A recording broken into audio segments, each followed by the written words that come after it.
In tonight's episode, we discuss the new history of Columbia, the one in which Elizabeth is transformed and then becomes the new prophet herself. We also discuss the Boys of Silence, who they are, what they are about, and also, interestingly, what they were meant to be in the game and what they became.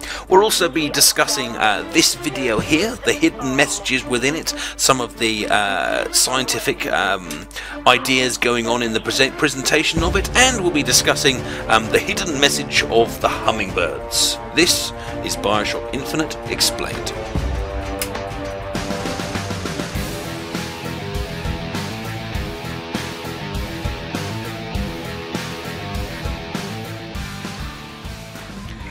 Greetings, my name is TheAdipose, and this is Bioshock Infinite Explained, Part 23.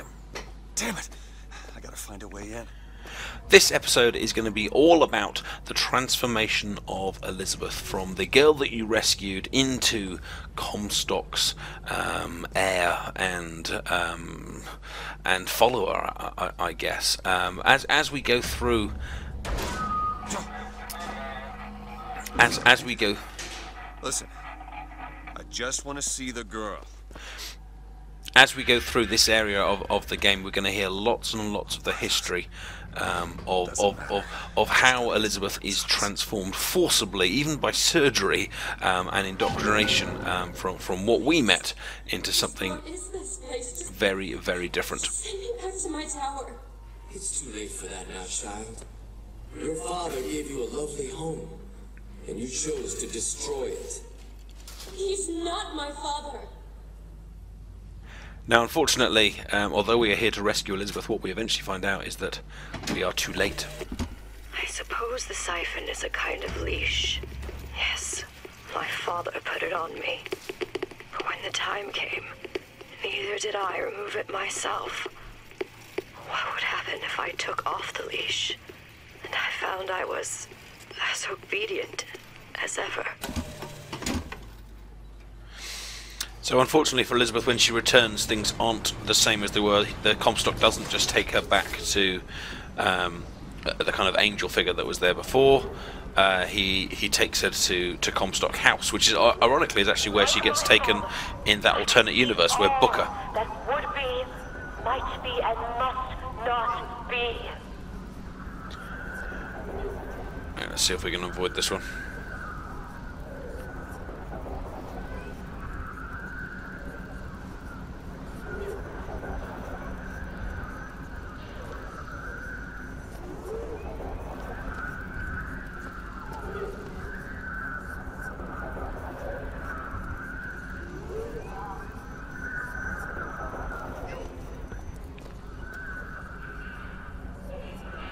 Whoa, whoa, whoa, whoa.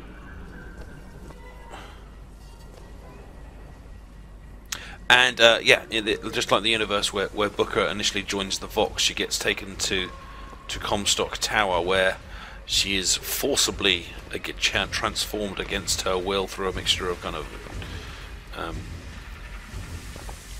torture and basically like those kind of old experiments they used to do in the 50s and the 60s with kind of like electrotherapy and things like that. But it's very unpleasant, very painful, and causes a permanent transformation to her personality, as we see from these Voxes. Our minds are born festering with sin.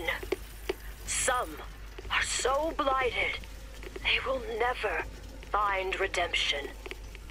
The mind must be pulled up from the roots. My children are without blame. Would you like to pray with me? Fault Hurting me. and without Please choice. just let me go. For what We're going to value cure of you. will, I'm not sick. spirit Your spirit found is. wanting. All I ever wanted is to see you live up to your potential. That was probably my fault there. I probably should have stayed still while I was listening to that Vox phone, so sorry about that. But it's interesting actually when Comstock is speaking far more quietly, like he was in that particular scene there. You know, not doing his kind of like, you know, I am the prophet spiel. He does sound a lot more similar to how Booker sounds. I mean, they are done by different voice actors, but the similarity is far closer in that particular scene. It's also then noticeable there that in the Vox phone that I kind of ballsed up slightly. She's now giving all the Comstock kind of rhetoric and propaganda. It occurs to me it's a bit like the kind of film Clockwork Orange, if you've ever seen that. Stanley Kubrick. From this time it's in reverse, whereas he is a kind of a bad person who is, oops. That's whereas the guy in Clockwork Orange is like a bad person who is transformed into something kind of more positive, but it all goes horribly wrong. She is something good that is transformed back the other way. Elizabeth, and I'll be taking care of you. Get away from me. Defiant, even after all this time. DeWitt just left you here. You need to give up on him, love. He will come. I always think it's a little bit of a shame. I think the tears are great. I think I love them, but it's always a shame you can't see the figures through them, especially as people like Fink and others say that they look through the tears and they can see machines and hear music and stuff like that. We can hear the music, but we can't see what the machinery that Fink talks about.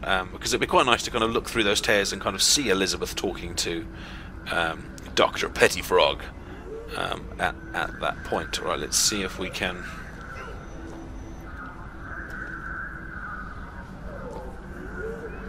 get past this little character here. And does he keep turning clockwise? Nope, he doesn't. He turns every which way. Whoops.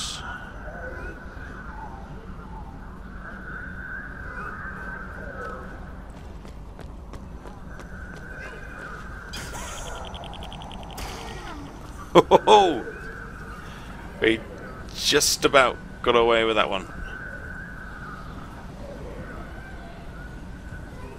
but it was close.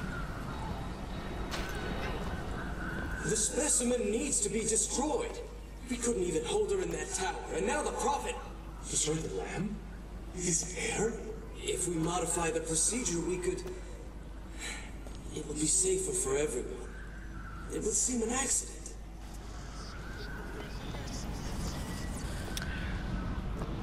Another kind of insight into the world of kind of Comstock's followers there. They are nowhere near as enthusiastic for what happens as he is, and discussions of rebellion there and trying to stop his plan, even amongst the people that are torturing a young girl. Ow, ow.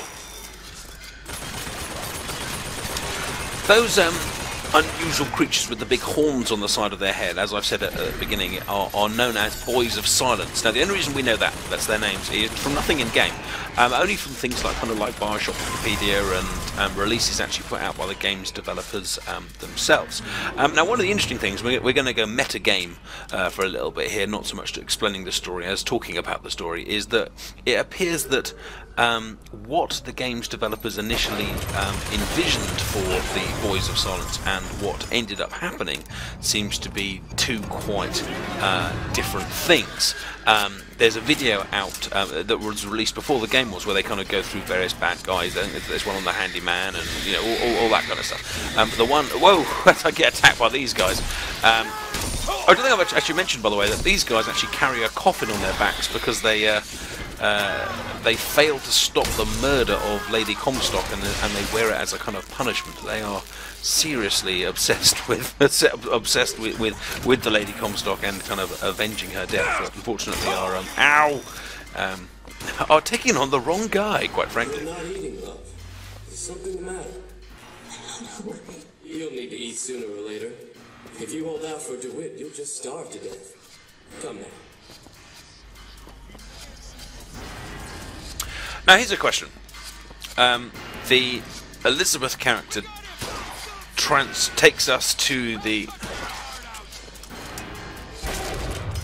takes us to the future at this point to kind of meet her older self. But in doing so, actually kind of allows herself to be transformed, because I'm sure if she didn't do this, we would instantly kind of come after her back in the past and try and rescue her. So I guess we can kind of surmise that we must fail.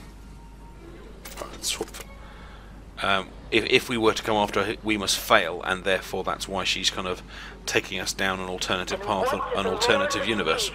In return for his gifts, Eve and her apple, Sodom and Gomorrah. Humanity wrote a bad check, and the blood was the only way to settle accounts. For what is Columbia, if not a different arc in a different time? And that different time, of course, is coming, as we will see the bombing of New York a little later.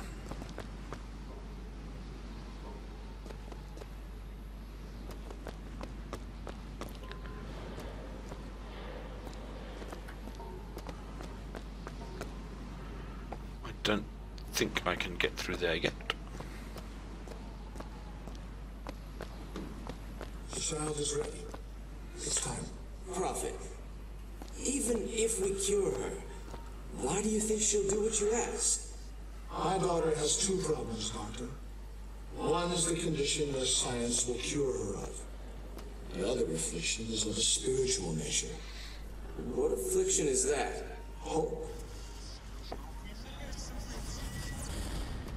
So the scientists are trying to cure her of, well, cure is the wrong word, trying to remove her ability to open and modify tears, and they do that by making it incredibly painful for her to do so, until she kind of basically trains herself not to do it. The other thing that Comstock is talking about is that hope. She believes that we will come and rescue her, and that's kind of what is keeping her going. This room is scary. Let's have a look at a little movie.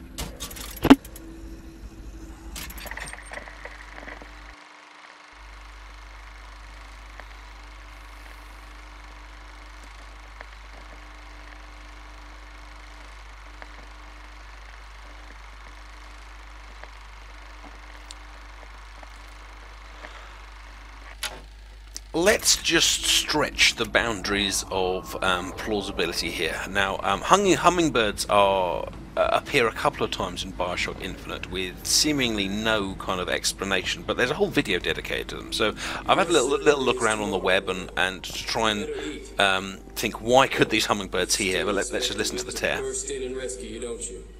It's been 6 months. 6 months. The only kind of theories I've come across, and I quite like this, is that a hummingbird is the only bird that can fly backwards, up, down, left, right, forwards, backwards, any single direction. And perhaps that's an analogy to the tears, the idea that by using a tear you can travel forwards in time, backwards in time, from universe to universe, you know, and things like that. Also, apparently, a hummingbird's wing, the shape it makes when it flaps, isn't a straight up and down. It's kind of like a circle, meaning so when you have a pair of them going in circles, you almost end up with an infinity symbol in the air. So perhaps there's a reference there to Bioshock Infinite. Who knows? But food for thought, and you know. I thought it was quite an interesting thing to come across.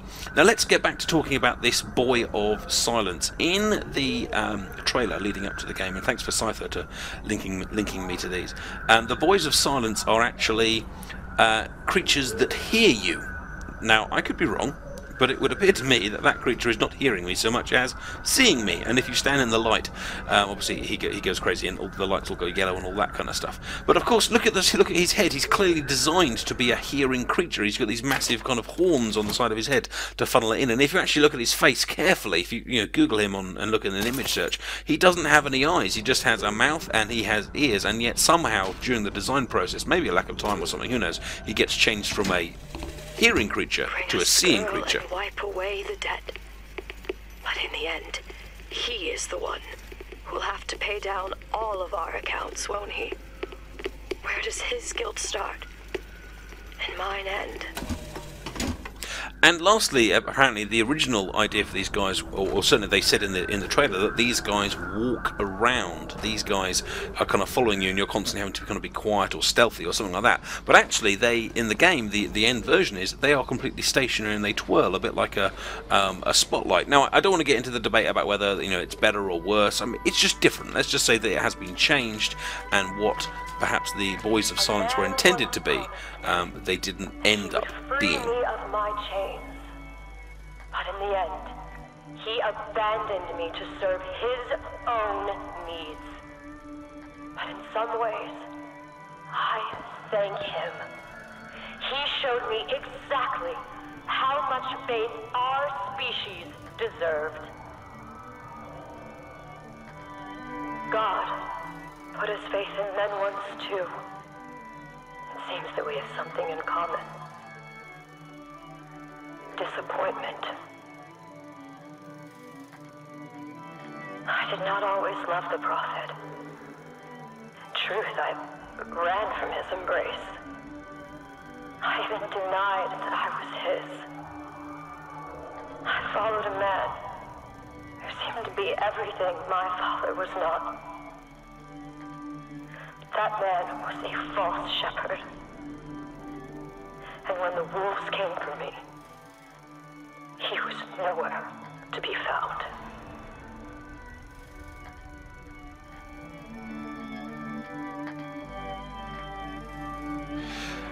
So another little bit of Pachelbel's canon to decorate the back of this, but also showing again there that Elizabeth's hope being destroyed. Comstock was saying that the one thing she has left was hope, but over time she has lost that, which is why she ends up broken. So the other thing that's interesting about this particular video clip here is, I'm sure you spotted it, but every so often there's like a flicker of a name or something like that. I mean, I hope it will show up in the video, but I'm running at slightly lower frames per second in the video, so it might not be there. But every so often it flickers up a name like Elizabeth or Anna, and it's just one frame long, if that. It's a very, very short flash.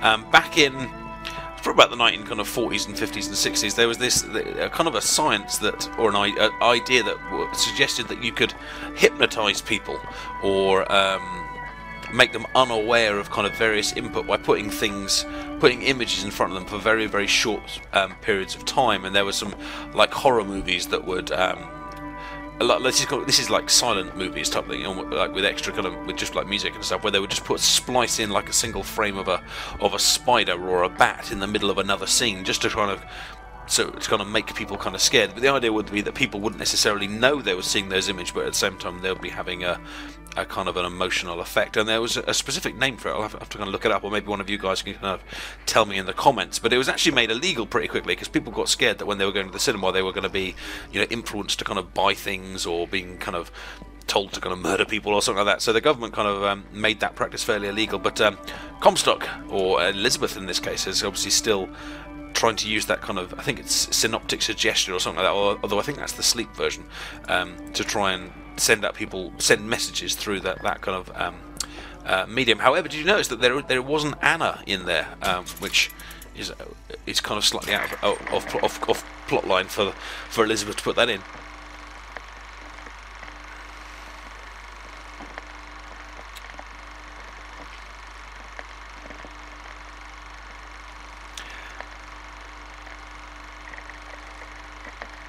And yes, unfortunately, perhaps a little bit of black comedy there. The death of the cameraman that's been making all these films throughout, as he falls into the waterfall himself. I don't think it's supposed to have any other deeper meaning other than just a bit of dark humour, but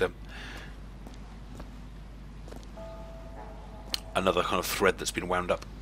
Although, speaking of cameras, it's interesting that in I don't know, interesting is the word, but the Bioshock 2 idea of photographing enemies from a distance to give you kind of various power-ups against them was one that was reasonably well received by the community. I mean, not everyone liked it, but it was certainly an interesting kind of gameplay dynamic, and the quality of your shot making a difference to the kind of upgrade that you got from each. But that has been completely removed. It is not here at all in Bioshock Infinite, and some people have complained that not so much that one in particular was taken out, but a lot of the kind of optional extras were taken out. There's still Vox phones, but they've been in most games, but there isn't much in the way of collectibles or abilities to level up, other than just kind of buying money and paying for them. As the days pass, I believe less in God and more in Lutece. My powers shrivel as my regrets blossom. All of this because my father failed me. By the time I realized how far I'd gone, it was too late to stop it. But there is still one last chance at redemption for both of us. Oh, I love this one. Rising Bloodlust. After each successive kill, up to 5 weapon damage is increased. Resets 10 seconds after last kill. This one is one of the few pieces of gear that is in a specific place at a specific time. You cannot get that one earlier in the game. Which is probably a good thing, because it is a very powerful one, and it does make fighting. Oh, I've gone in a circle. It does make kind of arena battles a little bit more simple, as you can just if you can get kind of a chain going, you can get your shots very, very powerful. Now let's just see actually if I didn't actually spot which slot it goes in. Oh, but not the electric punch. The electric punch has saved my life throughout this game, though. I think I quite want to keep that one as well. I want them all. Can I just do a Joey and just like put on about 10 layers at the same time?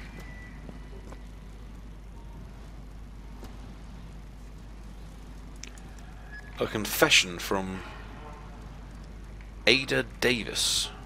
Ada Davis, maybe?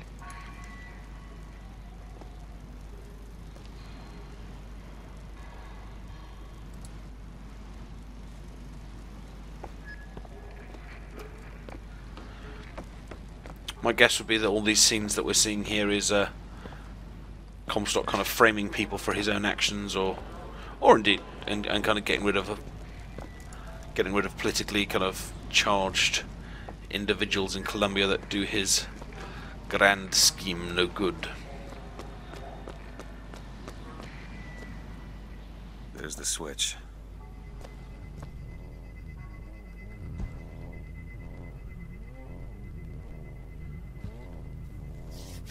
It's interesting to note that the decorations in here are almost completely Comstock free. Clearly, once one prophet has been replaced with another, the whole world kind of changes with it.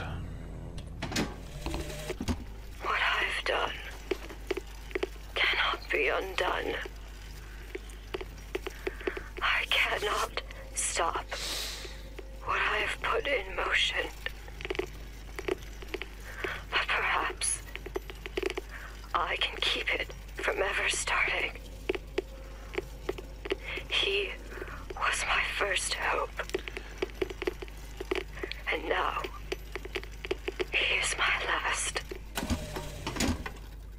So over the last 2 Vox phones, Elizabeth, I think we're about to have the somewhat scary bit now, I think. Should be able to head downstairs and get to Elizabeth now. And there's going to be someone behind me! Hello! Incidentally, if you read around on the backstory of the Boys of Silence a bit more, they're supposed to be almost like students of Elizabeth. If you look at their clothes, they're wearing child's clothes that they have very much grown out of, and the backstory kind of goes that Elizabeth has kind of transfusioned some of her powers into them, which is why they are able to an extent, control tears and bring people into their reality. Although it's interesting to note that this one, the one that scares the hell out of us as we turn around, doesn't bring the masked guys towards us. I think this is the only one that actually brings just kind of standard soldiers. But maybe they've been transformed universe as well. Who knows? Or maybe this is what the guys wearing the masks are actually supposed to be outside of entrances. So today's episode has been this kind of unseen transformation of Elizabeth. She gets captured. She expects that we will rescue her, but we do not. Why do we not? Maybe we're killed. Maybe we're unable to. Maybe the defenses are too strong. Or maybe it's actually just that the later Elizabeth kind of kidnaps us before we're able to do anything. Who knows? Who knows? But either way, we don't rescue her, and Elizabeth goes through this transformation process through a mixture of torture and surgery and indoctrination and propaganda and all that kind of stuff. But she is siphoned. She is her powers are taken away from her by the use of the siphon. And when her father dies, and when she becomes the ruler of Columbia, she keeps the siphon on for many, many years, deliberately keeping her own powers hidden while she kind of bombs New York and things like that. However, eventually, through a mixture of regret and guilt, she decides to destroy the siphon, and we hear that from some of the Vox phones we've heard today. She decides to destroy the siphon to free herself, not really kind of knowing if it will bring her powers back, not knowing what it will allow her to do, and through, again, more suffering on her part, she brings us back, after destroying the siphon, she brings us back to the future, if I can borrow Marty McFly for a second. She brings us back to the future to try and change her own past. Now, the ending of Bioshock is going to have a whole load of kind of different paradoxes in it, but I think we've already got one of the big paradoxes right there. She waits her entire life so that she can bring us to the future, so she can send us back to her past to stop that from ever happening in the first place. Try not to think about that one too hard, or it will hurt your brain. Anyway, I do hope that you have enjoyed today's little look at Bioshock Infinite Explained. If you have enjoyed the video, then as always, please give it a like. Do subscribe if you want to make sure you catch up with the latest videos. Comes off, because all of this has to end. But even if I destroy the siphon, will I be strong enough to see all the doors and open whichever I choose?